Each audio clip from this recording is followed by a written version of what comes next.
Hi అండి. నేను మీ రాఘవరావుని. అమరావతి రైతులకు కొన్నంత అండగా పవన్ కళ్యాణ్ గారు నిలబడ్డారండి. మొట్టమొదట భూసేకరించిన రైతులకు ఇప్పుడు కొత్తగా రెండో విడత భూసేకరణ చేయాలనుకుంటున్న ఆ యొక్క గ్రామాల రైతులకు కూడా పవన్ కళ్యాణ్ గారు అండగా నిలబడ్డారు. అది సత్యం అండి. అది రాజధాని కోసం భూములు సేకరించేటప్పుడు రైతుల్ని వాళ్ళతో మాట్లాడి వాళ్ళని ఒప్పించి వారి ఇష్టంతో మాత్రమే తీసుకోవాలని పవన్ కళ్యాణ్ గారు 2017-18లో చంద్రబాబు నాయుడు గారికి స్పష్టం చేశారండి. అంటే ఆయన మాట ఎప్పుడు మాట్లాడినా ఒకటే అండి. అది 2017లో కావచ్చు, 2001లో కావచ్చు, 2000లో కావచ్చు. ఎప్పుడైనా ఆయన ఒక మాట అన్నాడంటే దానికి కట్టుబడి ఉంటాడు పవన్ కళ్యాణ్ గారు. అమరావతి రైతుల దగ్గర బలవంతంగా తీసుకోకండి, భూసేకరణ చట్టాన్ని ప్రయోగించకండి. ఒకవేళ మీరు ప్రయోగిస్తే వారి తరపున నేను రోడ్డు మీదకి వచ్చి వాళ్ళ కోసం ధర్నా చేస్తా అని చెప్పి పవన్ కళ్యాణ్ గారు చంద్రబాబు నాయుడు గారికి స్పష్టంగా చెప్పారండి. పవన్ కళ్యాణ్ గారు మాట కట్టుబడి వ్యక్తి అని తెలిసి కూడా చంద్రబాబు నాయుడు గారు అడుగు ముందుకు వేసి కూటమిలో ఉన్న విభేదాలను ప్రతిపక్షానికి తెలియజేశారండి. ఇది వాస్తవం అండి.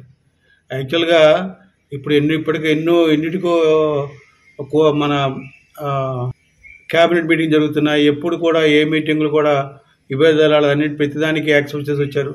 ఈ రైతు దగ్గరికి వచ్చేసరికి, భూములు సేకరణ దగ్గరికి వచ్చేసరికి పవన్ కళ్యాణ్ గారు ఇష్టపడలేదు.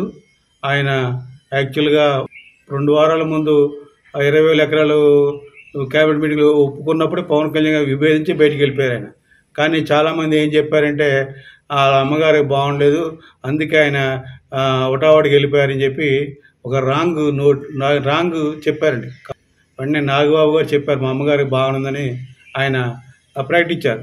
ఇది చెప్తున్నంటే ఒక విషయం మీద భూసేకరణ చేసేటప్పుడు ఇబ్బంది లేకుండా వాళ్ళ కంటి నీటి చూడకుండా చేయాలండి. చేస్తే మనకి జగన్మోహన్ రెడ్డి తేడా ఏంటంటే అదే పవన్ కళ్యాణ్ ప్రతి చెప్తున్నది అదే, రైతులను ఒప్పించండి. ఎందుకు చెప్తున్నాను ఇంత? ఈ విషయాన్ని నేను మాట్లాడడం కాదు, మీకు తెలుసు. తెలుగుదేశం గుండెగా ఎవరంటే ఆంధ్రజ్యోతి, ఏబీఎన్ ఆంధ్రజ్యోతి, రాధాకృష్ణ. ఆ రాధాకృష్ణ తన టీవీలో స్పష్టంగా ఆ రైతులు వచ్చి పవన్ కళ్యాణ్ కలవడం, మాకు ఇంత మేము చేసినా మమ్మల్ని కలవడానికి కూడా చంద్రబాబు నాయుడు గారు ఒప్పుకోవట్లేదు, కలిసి తీరిక లేదన్నారు. ఇంత రైతులు ఇచ్చి ఇన్ని సంవత్సరాలు మేము అమరావతి రాజధాని కోసం పోరాటం చేసాం, లాఠీ దెబ్బలు తిన్నాం, పొడిచారు, మమ్మల్ని జైల్లో పెట్టారు, కేసులు ఉన్నాయి, ఇప్పటికీ కోర్టు తిరుగుతున్నాం.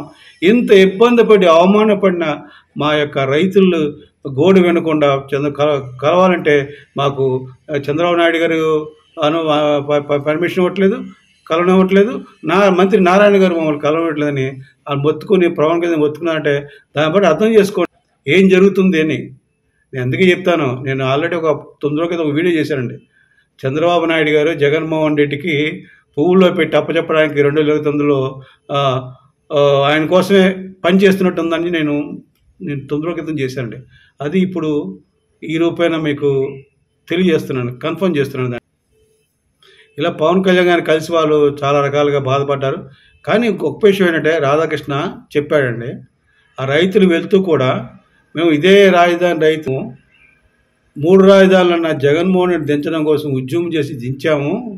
అలాగే ఇప్పుడు మా యొక్క బాధ, మేము కూటమి ప్రభుత్వం ఓడిపోవాలని ఉద్యమం వైపు మమ్మల్ని అడుగు వేయనివ్వకండి అని చెప్పి పవన్ కళ్యాణ్ గారికి, నారాయణ మనోహర్ గారికి చెప్పారంటే వాళ్ళ బాధ ఎంత ఉంది, వాళ్ళ ఆవేదన ఎంత ఉంది, వాళ్ళ ఆక్రోశం ఎంత ఉంది, వాళ్ళు ఎంత మదనపడి బాధపడి మాట్లాడారు, ఈ మాట అన్నారంటే ఒక్కసారి తెలిపి అర్థం చేసుకోమని నేను కోరుతున్నాను. అలాగే తెలుగుదేశం నాయకులు కూడా గమనించండి, చంద్రబాబు నాయుడు గారు గమనించండి దయచేసి. మీరు వారికి ఇంటర్వ్యూ ఇవ్వండి, వారి బాధ. అంతేగాని మీరు వాళ్ళకి ఇంటర్వ్యూ ఇచ్చేదని మాత్రం అనుకోవద్దని నేను ఈ వీడియో ద్వారా చంద్రబాబు నాయుడు గారు ఎందుకు చెప్తున్నంటే, ఇది ఇలా పవన్ కళ్యాణ్ గారు అంటే మాకు నమ్మకం అని. అమరావతి రాజధాని రైతులు అంటే ఇప్పుడు ఉన్న అమరావతి రాజధాని కోసం 35,000 ఎకరాలు ఇచ్చిన రైతులు, ఇక ముందు రెండో విడతగా వసూలు చేయాలనుకున్న రైతులు అందరూ కలిసి పవన్ కళ్యాణ్ గారి మీద నమ్మకం పెట్టుకున్నారు. వారే మా రాజధానికి దిక్కు ముక్కు అని చెప్పి వాళ్ళ నమ్మకం ఉండబట్టే వారందరూ వచ్చి పవన్ కళ్యాణ్ గారు. కానీ కొంతమంది జన సైనికులు పవన్ కళ్యాణ్ గారిని అర్థం చేసుకోవట్లేదండి. నేను కూడా చెప్తాను, జన సైనికులారా, మీరు ఒకటి గుర్తుంచుకోవాలి. పవన్ కళ్యాణ్ తెలుసు కాకపోతే ఆయనకి ఆంధ్రప్రదేశ్ ప్రజలు బాగుండాలి, ఆంధ్రప్రదేశ్ రాష్ట్రం అభివృద్ధి చెందాలి. ఇప్పుడు మన పదవుల కోసం మనం ఆ పదవుల కోసం వీక్ అయిపోతాం. అలా కాకుండా చక్కగా ఉన్న సమయం ఎక్కువ సమయం పరిపాలించి ప్రజలకు మంచి చేస్తే ఆ ప్రజలు అనే తమ ఆశించే పార్టీ పదవుల కన్నా కూడా ప్రజలు ముఖ్యం అని చెప్పి పవన్ కళ్యాణ్ ఆయన ఇంట్రెస్ట్ ఆయన అటువైపు నడుస్తున్నారు. కానీ కొంతమంది కావట్లేదు, మర్యాద మమ్మల్ని పట్టించుకోవట్లేదు, మాకు పదవులు ఇవ్వట్లేదని చాలామంది చాలా ఊళ్ళ నుంచి నాకు ఫోన్లు వస్తున్నాయి. వాళ్ళ వీడియోలు నాకు వాళ్ళు బాధపడుతూ నాకు తెలియజేస్తున్నారు. వీడియోల ద్వారా కావచ్చు, వాయిస్ మెసేజ్ ద్వారా కావచ్చు, ఏ రకంగా అయినా వాళ్ళు ఇట్లా మమ్మల్ని ఇబ్బంది పడుతున్నారండి. ఇలా పలానా శ్రీకాకుళం జిల్లా కావచ్చు, విజయనగరం జిల్లా కావచ్చు, వైజాగ్లో కావచ్చు, ఈస్ట్ గోదావరి, వెస్ట్ గోదావరిలో కావచ్చు, ఒంగోలులో కావచ్చు, తెలుగుదేశం నాయకులు మమ్మల్ని పట్టించుకోవట్లేదని చెప్పి జనసేన నాయకులు ఆవేదన చెందుతూ నాకు తెలియజేస్తున్నాండి. నేను చెప్తున్నాను, మీరు పవన్ కళ్యాణ్ గారిని నమ్మండి. వీళ్ళెవ్వరూ ఎన్ని యథవేషాలు ఇస్తున్నారో ప్రతి ఊర్లో ప్రతి తెలుగుదేశం నాయకుడు, మండల నాయకుడు కావచ్చు, జిల్లా నాయకుడు కావచ్చు, లేకపోతే ఈ నియోజకవర్గ నాయకుడు కావచ్చు, వీళ్ళందరూ చిట్టి అంతా పవన్ కళ్యాణ్ దగ్గర ఉంటుందండి ఖచ్చితంగాను. కనుక మీరేం అధైర్యపడవద్దు. పవన్ కళ్యాణ్ గారికి ఈ వ్యక్తులందరూ తెలుసు. ఆయన సరైన సమయంలో స్పందించాడు. అమరావతి రైతులు 2వ విడత కార్యక్రమానికి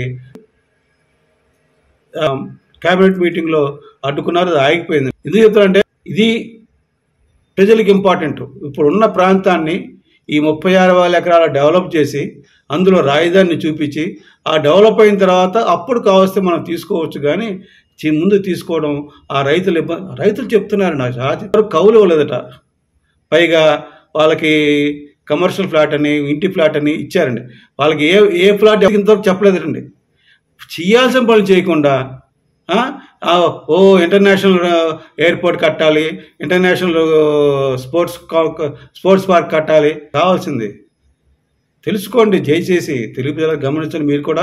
మీరు అందరూ తెలుసుకోవాలి. ఎందుకంటే ఏం జరుగుతుంది రాష్ట్రంలో, మనం కూటమి ప్రభుత్వం ఓటేసాం సరిపోయి, కూటమి ప్రభుత్వం ఎలా పరిపాలిస్తుంది, కూటమి ప్రభుత్వం ఎలా పరిపాలించో మనం చెప్పొచ్చండి. ధర్మం న్యాయం ధర్మం మనం చెప్పాలి. చెప్తే మంచిని గ్రహిస్తే బాగుంటుంది. మంచిగా గ్రహించదు అనుకోండి, మనం వచ్చే నష్టమే లేదు. మనకు మంచి సలహా ఇచ్చాము, మనకు నమ్మకం ఉంది. భగవంతుడు మంచి సలహాకి భగవంతుడు మనకి మంచి చేస్తాడు. అంతే. మనం చేయడం మన తప్పు, వినకపోతే వాళ్ళ కర్మ. చెప్పడం మన బాధ్యత, వినకపోతే వాళ్ళ. నేను ఒకటే చెప్తాను జనసైనికులకు, వీరమైన అభిమానులకి, పవన్ కళ్యాణ్ గారికి తెలుగుదేశం నాయకుల యొక్క తీరు బాగా తెలుసు. పవన్ కళ్యాణ్ గారు తొందరలో అన్ని సమస్యలు పరిష్కరిస్తారని నేను విశ్వాసంతో నమ్ముతున్నానండి. మీరు కూడా నమ్మండి దయచేసి. పవన్ కళ్యాణ్ గారిని మీరు అసలు ఏమాత్రం కూడా సంశయించిన పని లేదు. అమరావతి రాజధాని రైతులు నమ్మారు, మీరు కూడా అట్లా నమ్మండి. నమ్మమని కోరుకుంటూ చదివిస్తున్నాను. తెలుగుదేశం పార్టీ నాయకులు తెలుసుకొని ఈ రాజధాని రైతులు కావచ్చు, మా యొక్క జనసేన కార్యకర్తలకి కాస్త గౌరవం ఇవ్వండి, వారికి సరైన పదవులు ఇవ్వమని ఈ వీడియో ద్వారా వారికి విన్నవించుకుంటూ చదివిస్తున్నాను.